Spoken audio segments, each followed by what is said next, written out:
Iri pa more. Iri pa.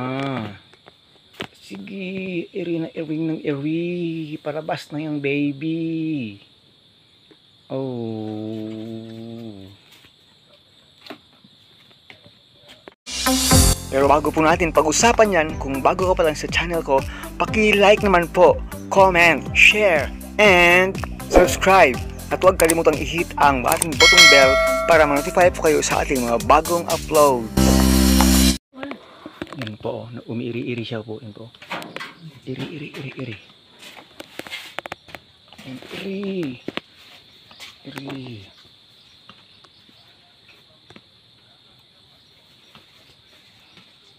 Iri pa more. Oh, nag-stop siya mag-iri. Nag-i-stop siya. Hindi magtatagal, lalabas na po yung baby nito. Talaga. Laglag ng yung tiyan eh. Nauna pa yung dumi lumabas eh. Iri pa more. Iri pa. Sige, iri na iring ng iri. Palabas na yung baby. Oh. Bata. Bata din siya. Sumpit na nga panubigan. Nauna yung panubigan.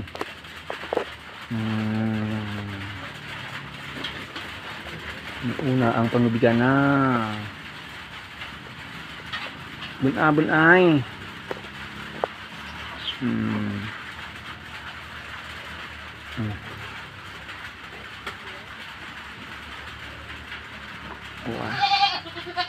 Yeah. Push mo Abishag. Push mo. Ayan, palabas na baby. Okay. Push.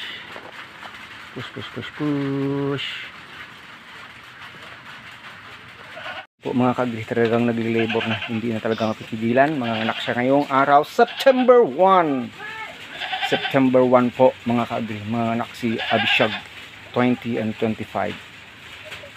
The house! The nurse is on the house habang palabas na yung baby ni Jessica Abishag.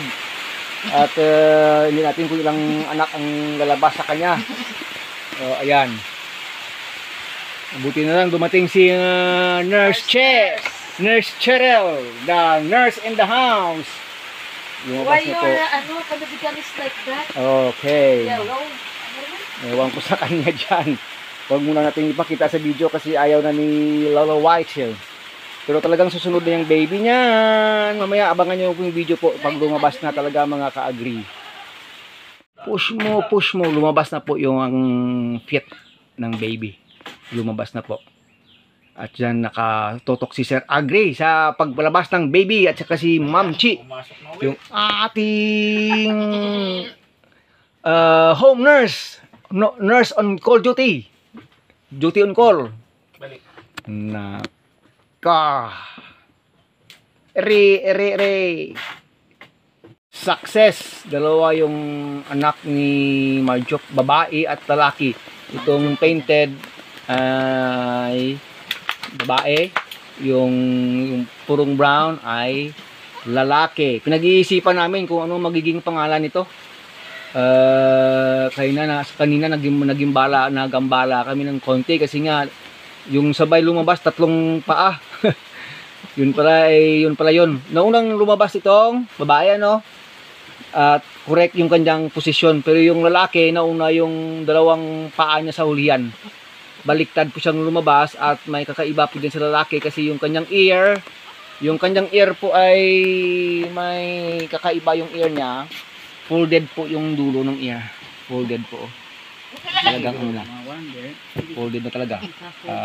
Kabilaan, pareho po. Naka-fold po talaga. Permanent fold po yung kanyang tenga. Yun po. Yung sa dulo lang naman. Yung sa dulo, yung tip. Ayaw bumalik. Parang, ayan po, natural niya po. Inborn. Naka Ay, yan. Hanggang ngayon po, wala pa tayong naisip na magiging name ng mga baby ko natin, itong dalawa, babae at lalaki. So, abangan nyo na lang. Pwede po kayong magbigay ng suggestion, pero baka after this, may pangalan na po sila. September 1 po ngayon, 2025 po silang pinanganak. Yan po ang nangyari ngayong araw ng anak itong si Abishag. Itong nalay nilang si Abishag. At ang ganda po ng nagiging baby. Ito po yung babae na painted. Hoy, umihi siya. Babae yan. Ito yung naman yung lalaki. Ligyan natin ng ipit yung tenga kasi po nakaano yung dulo. Yung pinakadulo talaga ng tenga, yung bumalik. So, nilagyan natin ng ipit. Nilagyan ng papel at ipit para po magiging maganda tingnan. Kasi pangit po kasi tingnan eh. Para po kasing naging permanent po sa loob ng tiyan ng nanay niya. Kaya yun po. Ano nangyari sa iyo? Ba't pumasok yung paa mo dyan? Ha? Babae. Ayan. Butihin mo. Pagbutihan mo. Baka madisgrasya ka pa dyan. So, yun. Another blessing for today po. Yung ating kambing si Abishag ng anak. Babae at lalaki. Malakas yung pangangatawan. Maganda yung situation. Sana bukas ay magiging okay na sila. Sabi ko itong nanay nila may problema po ito sa panganganak yung una at saka pangalawa niya. Sabi ko itong third time niya. Pag nagka-problema pa ay nako, dispatcha. Kaso lang okay, nagiging okay po yung mga signs and vital signs. So ibig sabihin, hindi po mailalabas itong nanay nila pag ganito po yung magiging effect sa mga anak niya, mga ka-agree. So, yun mga ka-agree. Pakainin na naman natin siya ulit ng saging. Kasi nga, medyo malakas na yung mga anak niya after 2 hours. Yung mga kambing ko pa ay nakapasok yun dito. Nandiyan na po sila sa ilalim mo. Ayan. At ang kakaiba po dito sa kambing na ito ay, nako, pinapon mo pa. Aray. Ano ba yan? Ako hawakan ko. Naubos niya po lahat, kain yung kanyang pasenta. Minsan lang po nangyayari sa kambing yun. Kinakain nila pero hindi mauubos po ito. Ubos niya po, kain yung kanyang pasenta. Kaya mabilis pong lalakas itong kanyang nanay. Mga ka-agree pag ganito yung sitwasyon. O yan, nakapag-colostrum na rin sila kanina, nakapag-dede na ito. Bigyan na ng kumpay pero parang walang laman pa rin yung tiyan. Yan po. Dagdagan natin na yung kumpay nito. Paborito kasi niya ito yung saging eh. So yun po, maligaya tayo, masaya po tayo na na itong ating kambing. Nakaraos na.